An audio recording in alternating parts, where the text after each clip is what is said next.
Repoussé par 2 fois pour cause de crise, des gilets jaunes puis du Covid, le procès de Vincent Bonny a fini par se tenir ce lundi.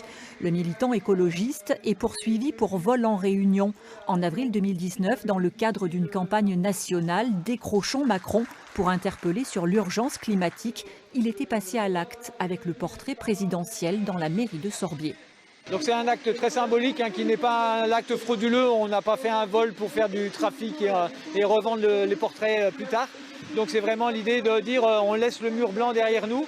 L'État ne fait pas ce qu'il devrait faire par rapport à la protection des populations. C'est à nous les citoyens de prendre les choses en main. Près de 150 décrochages en France et des procès, celui du militant stéphanois d'Alternativa est le 25e. Je trouve ça excessif, mais ça va lui donner la parole. C'est une tribune, donc c'est le côté positif de la chose. La preuve, vous êtes là.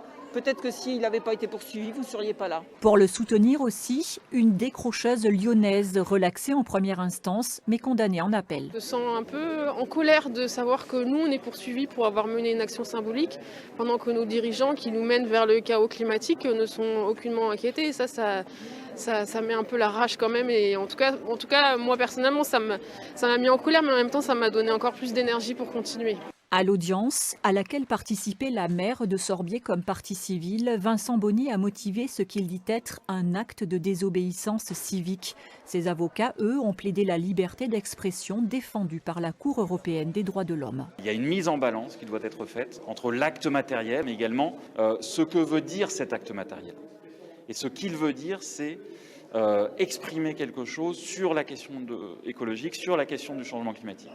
Et donc finalement, cet acte n'est pas tant un acte matériel qu'un acte symbolique à travers lequel Vincent Bonny fait usage de sa liberté d'expression. Le parquet a requis 250 € d'amende. Le tribunal a mis sa décision en délibéré au 1er mars.